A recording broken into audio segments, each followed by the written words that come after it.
Hi, welcome to Cooking with Confidence. My name's Adriana Zumbo. Today I'm going to be making a honey licorice and apple sphere. First thing we're going to do is the walnut sable. So I have all my ingredients in the bowl here, sugar, flour and butter, and I'm just going to mix that slowly until it creates a crumb. Just start on a low speed so to avoid any of the flour flicking out of the bowl everywhere and going all over the place. You can see now that the mixture's come to a crumbly texture. I'm going to add my egg. And last of all, the walnuts.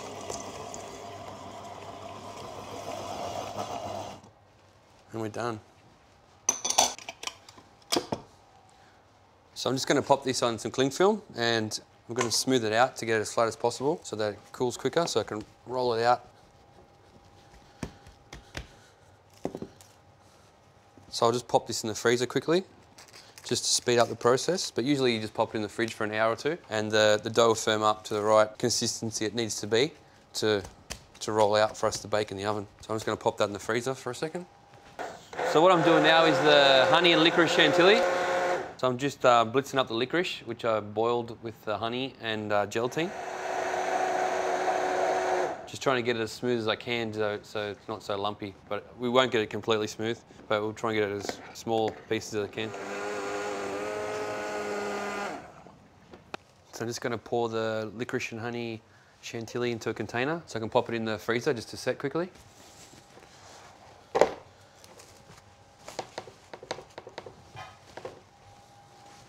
So what I'm doing here, I'm just melting the chocolate for my chocolate spheres, which will form the outer shell of this cake.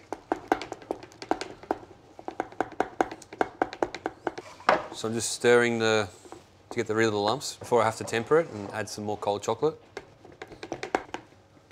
So now my chocolate's melted, I'm just going to temper it. So just once again using the seeded method. So just throw in a good handful and stir. So what you're trying to do is stir the cold chocolate to melt into the warm chocolate to drop the temperature rapidly. So the temperature of the chocolate when you add the cold chocolate should be around 45 to 50 degrees. We want to drop that down to 26. So this is one technique to temper chocolate. So a faster way to temper the chocolate is to use a stick mixer. Sometimes you have trouble with getting the temperature right. Sometimes heat it up too much or make it too cold. So the stick mixer is the quickest way to sort of get you there.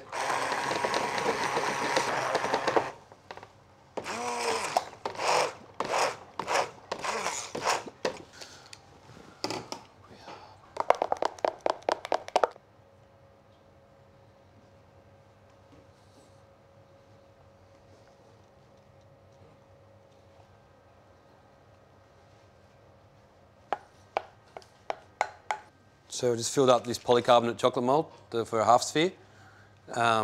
Just fill it up to the top, just clean it off, nice and flat, and then you just give it a little bit of a on the bench to get rid of any air bubbles, and then just tip it back.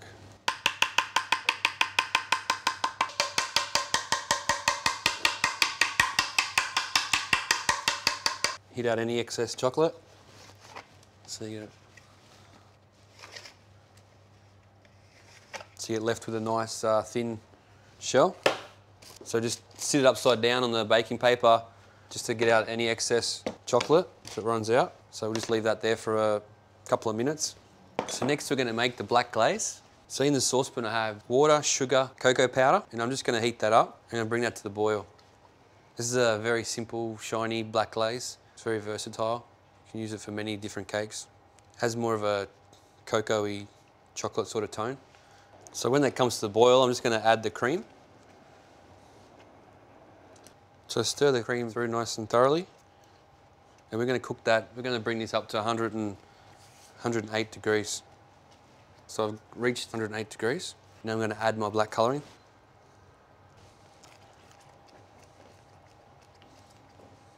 And I'm going to add my pre-soaked gelatin. And just stir that through until the gelatin dissolves. So this glaze is best made 24 hours in advance. So it's good to let the glaze sit overnight and absorb all the gelatin and get to the right texture. Then you reheat it the next day and use it at 35 degrees. So we're now just going to transfer this glaze into a bowl to store it. So I'm just going to cover it in cling film on the surface so you don't get any condensation. And I'm just going to pop this in the fridge to cool down. So my chocolate shell's a little bit too thin, so I'm just going to put another coat in them. Just give it a shake so that you get a nice even coat on the shell.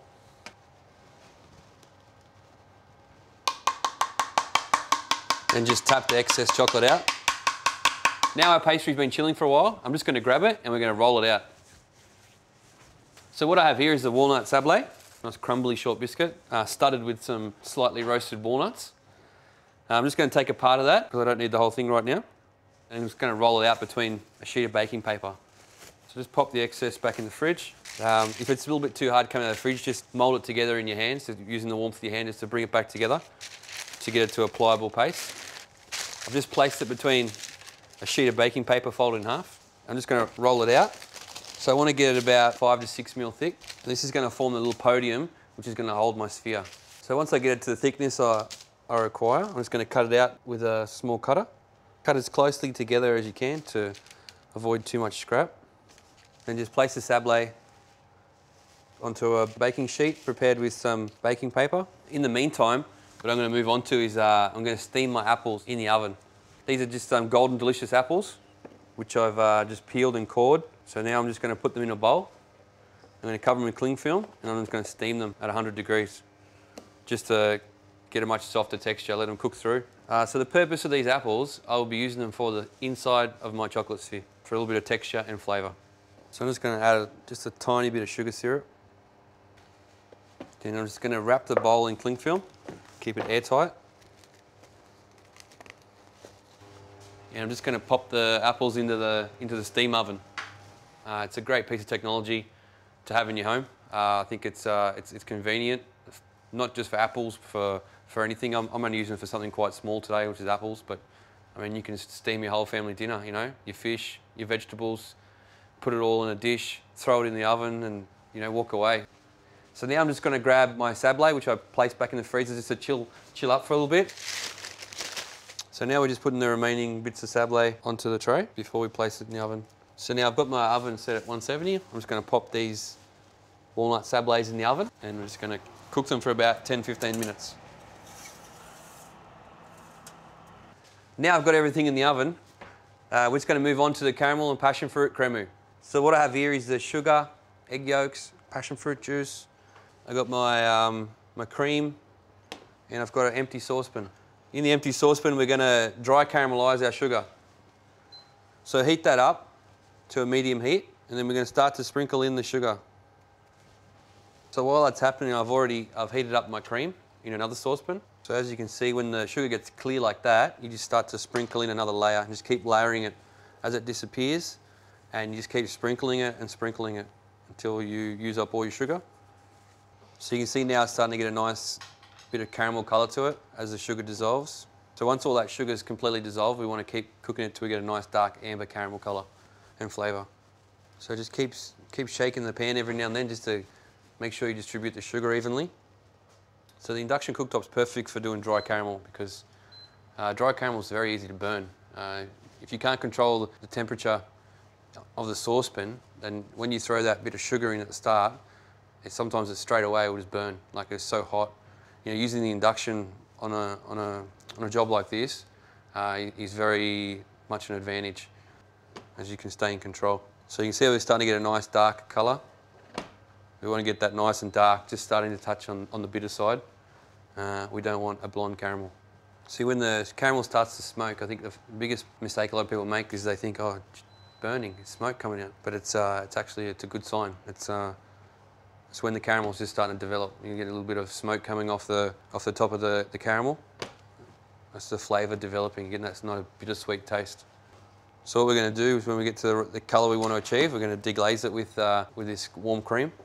And the reason why the cream's warm is that to avoid the shock. If I put cold cream in there, it'll shock the sugar and the sugar will just seize and recrystallise. So we want to avoid that.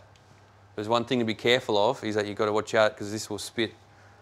When you add the cream into the caramel, if you add it too fast, it'll spit back in your face. So Just be very cautious when you're doing something like this. So then I'm just going to add my passion fruit juice to the same saucepan. Just heat it up slightly. So now I'm just going to add in the passion fruit juice.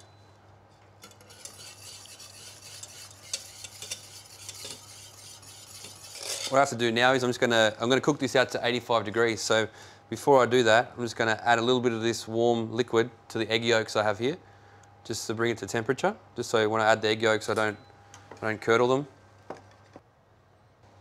And then just pour that back into the saucepan where the caramel came from. Cook this out to 85, continuously stirring, so avoid it splitting or scrambling.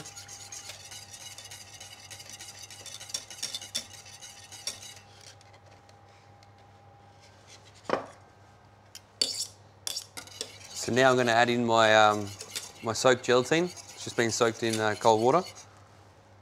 Stir it through so it's nicely dissolved. So whenever we use gelatine is a setting agent. So it gives you either help you thicken the mix or help you set it into a jelly or a mousse or so forth. So what we're using here is just to give it a nice thick texture.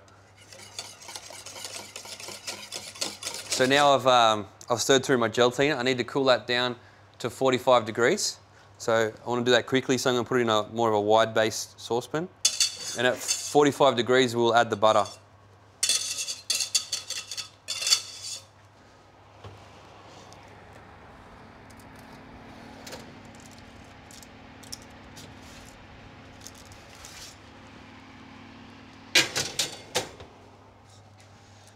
So I've just gotten the shortbread out of the oven. And next we're going to add the butter to our passion fruit and caramel cremu. And we're just going to add our butter.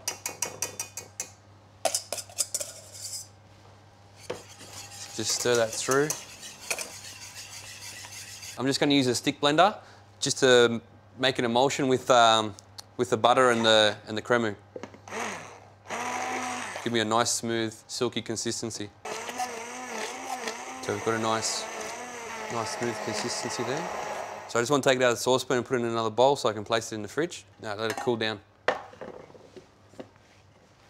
So we put the Glad wrap on the surface to stop any condensation with the surface of the mix to plastic, and also to stop it from getting a skin, and also just to stop anything falling in. If something falls in, it just falls on the Glad wrap, so it just protects your mixture. So the apples are just sitting in the oven. I'm just going to take them out.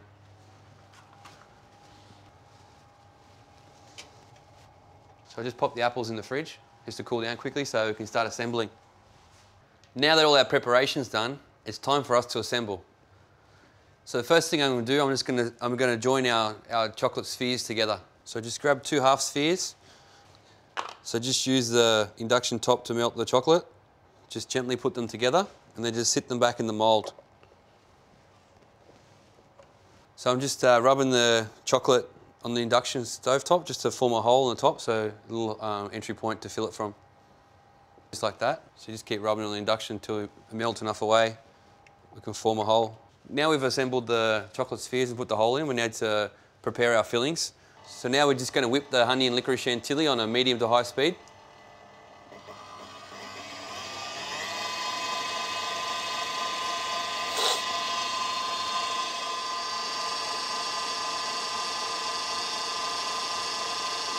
So once our cream's whipped, we're just going to take it off the mixer.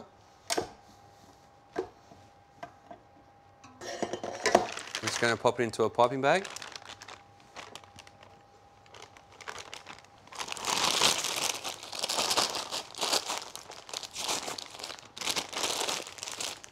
So I'm just going to place the caramel and passion fruit cremu into a piping bag as well. So this is going to go inside the sphere as well. So now I'm just going to cut a small tip on the tip of my bag, and I'm just going to fill 1/3 of the sphere up with the licorice and honey chantilly. So you need to be careful with the temperature of the mix you put it in, because it's a chocolate sphere, or in general anyway, if you were putting it over cream, which is underneath this, any slight bit of heat will melt the mixture or the chocolate sphere. So you just got to be really careful. You don't want your whole cake bottoming out on you after you've piped it.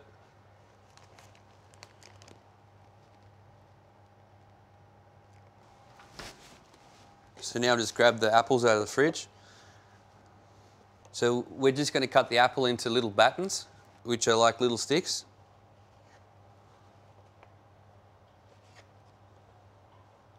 So the apple's just going in there for a little bit of a texture, kind of like a soft, slightly crunchy texture. So it's not mush, but it's still got a little bit of crunch to it, but it's soft enough where it's kind of just melt in your mouth. So then I'm just going to place 5 to 6 pieces of apple inside each one. And then I'm just going to fill the rest of it to the top of the sphere with the honey and licorice chantilly. Okay, so just with the little bit of excess cream that pops out of the top, just clean it off with a palette knife. And then I'm just going to, while I set up for the next step, which is glazing, I'm just going to pop these in the freezer just to see if I can just seal that bottom bit off, get it a little bit frozen so when I glaze it, it doesn't leak out. So for the next step, we're going to glaze our spheres. So I'm just going to set up some cling film to catch our glaze. So we just need a nice tray with a wire over the top of it for our glazing. So the wire is just elevated off the ground so that the glaze can drip down. So it runs off the sphere so it doesn't pile up on the bottom. So we'll just grab our glaze. It's our black glaze we prepared earlier. So just sit the spheres on the wire. Now we're just going to glaze them. So usually you leave this glaze overnight, 24 hours to set to get the right consistency. So just pour the glaze over the sphere. Just repeat with the second one.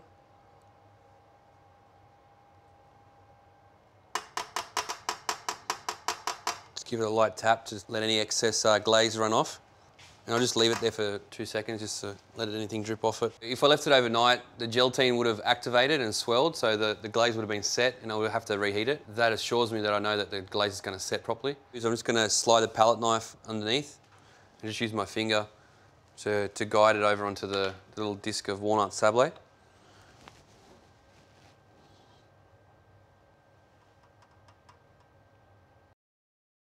With the sphere, usually we store our stock in the freezer, so they're frozen solid.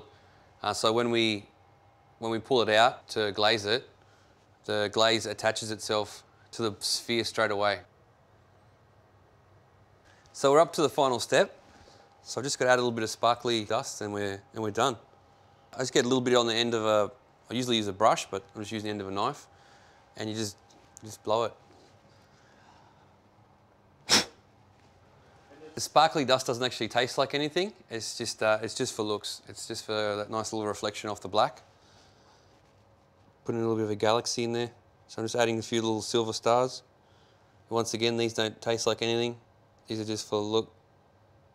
You can buy these at a lot of decorating shops, but you don't have to use these.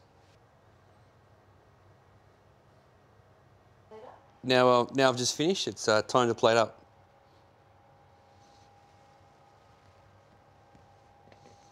I'd normally make the base slightly larger, so it just gives it a little bit more stability in the bottom bit here. So when you lifted it up and moving it, it still works, but it's a little bit small. It makes it a little bit more fragile. So I'm just putting a little bit of crumble around the base just for a bit of creativity, make it look a bit more elegant.